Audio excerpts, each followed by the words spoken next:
if the Cubs are going to contend next year, they're going to have to make some changes in the bullpen, right? The bullpen was definitely down the stretch a point of softness, of weakness for the team, and that was after some injuries. But we saw the same guys coming over and over and over out on the mound in all the close games. Chad and I are going to talk about that. We want to hear what you guys think. Welcome to the Cubs Baseball Channel. If you're not part of our roster, if you're a guy that can come in, if you're a girl that can come in and you can get some outs in the late innings, we need you on our roster. If you're not afraid to go in and get the big outs in the 8th and 9th innings, be part of the Cubs Baseball Channel. Like, subscribe, give us a thumbs up. And don't forget that our channel right now is presented by the Tennessee Smokies. They won their first championship in 45 years. That's when Chad was a graduate of high school. So it's been a little while. No, I'm just kidding, Chad. But I got to say that every time. 45 years ago, I don't even know if we were in existence. 45 years ago. That's the last time the Smokies won, and they want you to go to their team store right now, smokiesbaseball.com/store, and pick up some really cool championship swag.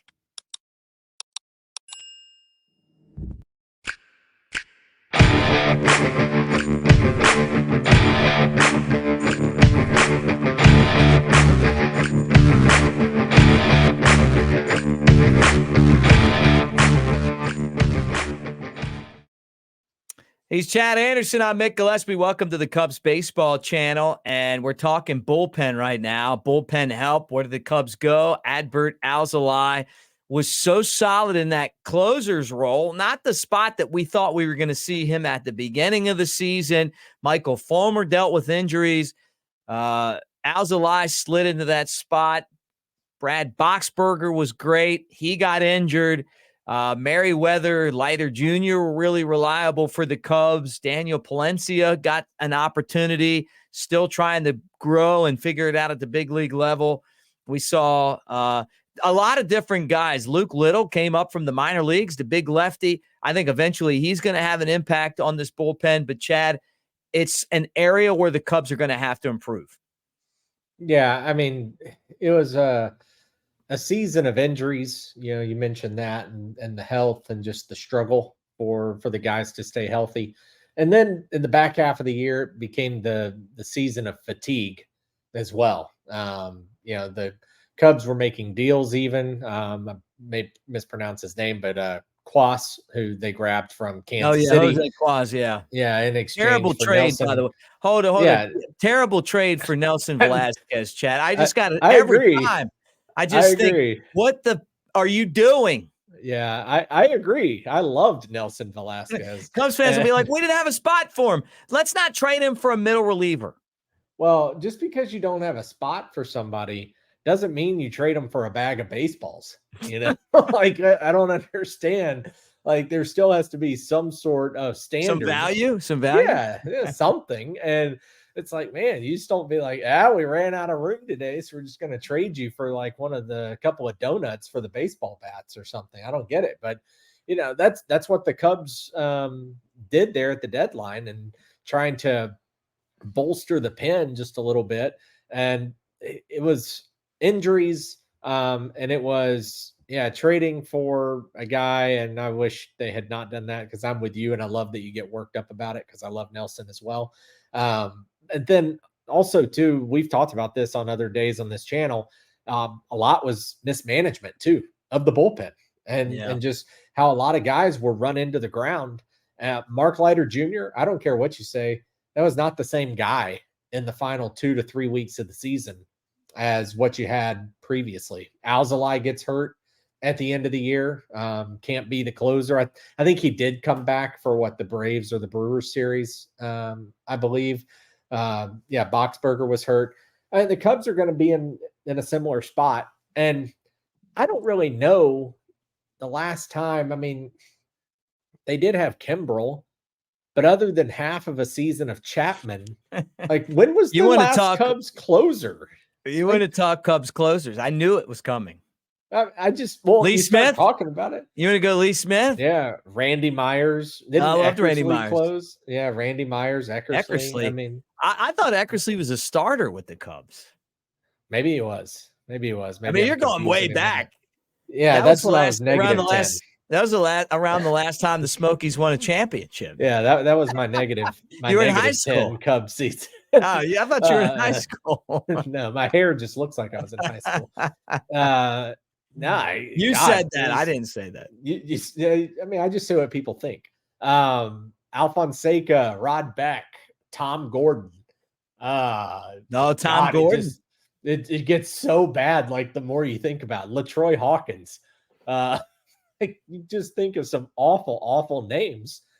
And LaTroy the Cubs Hawkins haven't isn't had an that. awful name. I like LaTroy Hawkins. He might be a good person, but he was terrible as a Cub. He just like statistically, he went to, was it the Rockies or the Giants? They came back to Wrigley, and he got booed at Wrigley again when he came back into the game. We remember you, pal. Yeah, it was crazy. But Mick, here are a few free agents. All right. Okay, throw them out. So we've talked about hitting and worn out Soto and Bellinger and Alonso and so forth. But if you want to get some relievers for the pen, Liam Hendricks has a club option with the White Sox.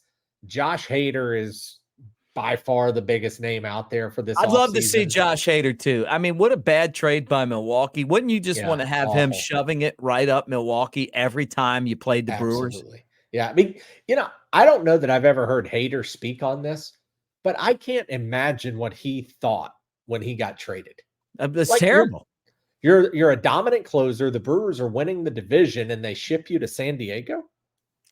And I think it comes down to this. I'm going to take up for David Stearns. I just think it comes down to money. You're just a small market team, and you're looking ahead, and you're going, we're not going to be able to afford this guy.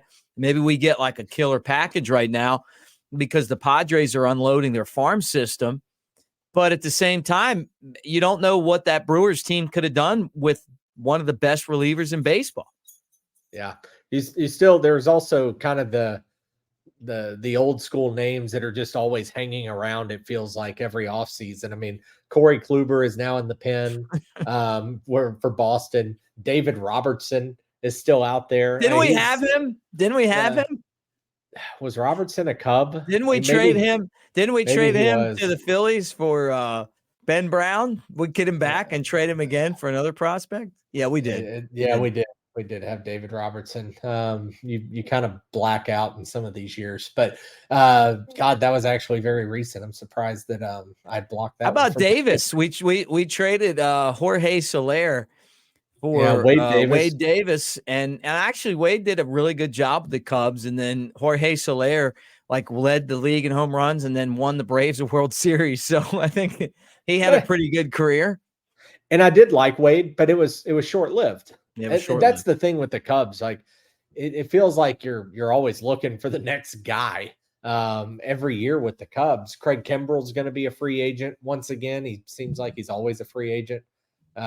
Drew Pomeranz, Joe Kelly, who's still got a hard fastball at 35 years old with the Dodgers. Right. So yeah, there are some names out there, and a lot of them are the ones that seem to kind of always be hanging around in the free agent pool. But yeah, I mean, I'm with you. And I don't know, is Alzolay your long-term closer guy? I mean, he's still young.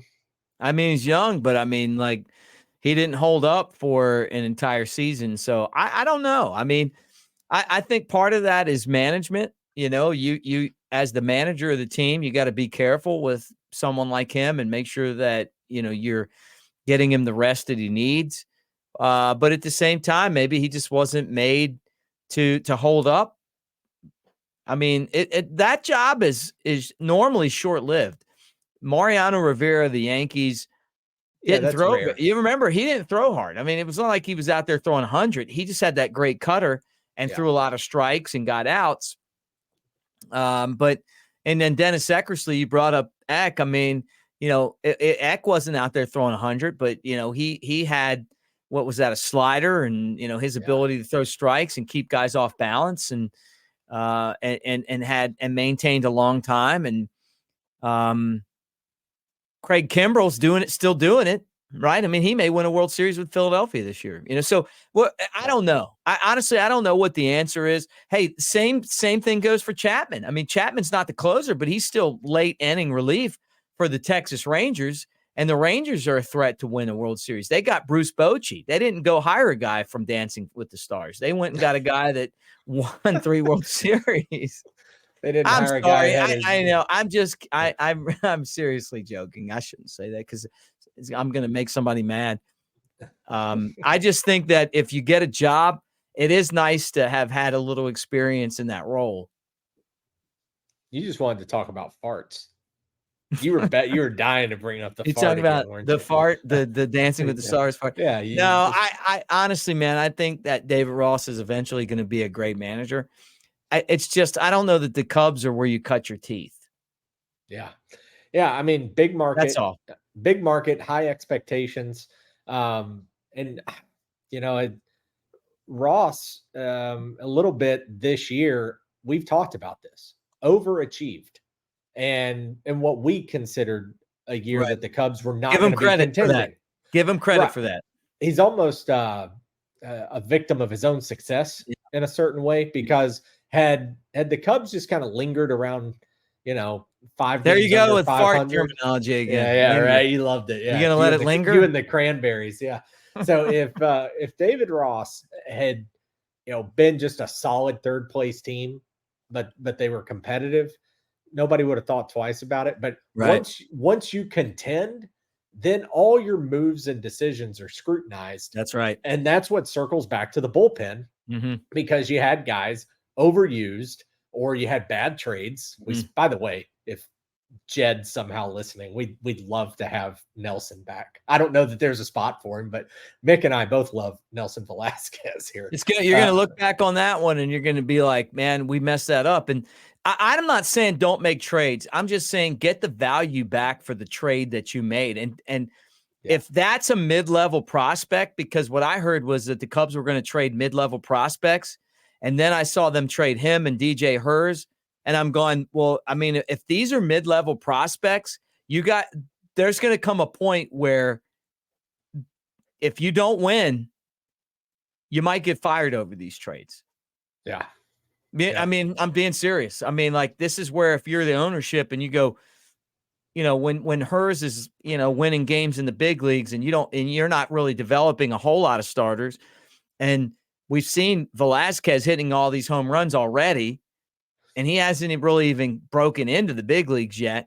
You got a middle reliever and a guy who came up and got hurt and we love, but you didn't make the playoffs. It's hard to argue, right? It is. Maybe I'm wrong though. I mean, I could be wrong. Like I'm not saying I'm right. I just know that those two guys can play. Bad trades and signings we've talked about this. It's kind of what led to Joe Madden and Theo moving on and moving away from the Cubs, because the team slowly started to decline the more you kind of threw good money after bad. Yep. And the Cubs were chasing their bets. So yeah, I don't know either. There are definitely some free agent pieces out there, but the Cubs, to be in a top 5 payroll and to be one of the biggest markets with the biggest fan bases. Right. And I can't even believe that they're a top 4. That's the 4th biggest payroll in baseball. It is. It's the 4th largest payroll in baseball. That's it. But that's what I mean when we did that topic. They're the 4th payroll in Major League Baseball, according to the website that we use. But when we talk about that, they never get the haters. They never get the Yamamotos. They never get the Sotos. So, they end up with Bellinger because they took a flyer on him. That's how Bellinger was in a Cub uniform this year. Great move too. Great move. Fantastic. And the Cubs have done that a lot, and they've been successful with it, where you do kind of the buy low, sell high. Yeah. And that's why they've been able to get the farm built back up to a top, what would you say, top 5 farm system, top 3? Easy top 5. Yeah, easy top 5, maybe top 3, top 2. And so that's why it's an embarrassment of riches in the minors, but you got to be able to turn that into something. So the bullpen is always a tricky one, man. It's just always tough because it's not a place you want to spend a ton of money. It's a place that is got a short shelf life. You don't end up with the same, relievers. How many times has Jesse Chavez bounce back and forth between the Cubs and the Braves. I love him. Like, I do I love too. him. No, I know. he's great. We traded him twice. That's what I mean. Like the bullpen is one of those things. Like you never buy a house in Chicago when you're in the bullpen. You know, you're always renting the apartment. But that's the bullpen life. All right. He's Chad Anderson. I'm Mick Gillispie. Thanks for hanging out with us, guys. Tell us what you think. What do you think about the Cubs bullpen? You know, where would you go, and who's your favorite all-time Cubs closer? We'll talk about that and a lot more as we head towards the World Series and past. And once that happens, we'll be talking about all of the moves that are going to happen in the free agent market. So stick around here at the Cubs Baseball channel. And if you're not on our roster, but you can throw strikes, we need you. Sign up now. This is the Cubs Baseball channel. Go Cubs.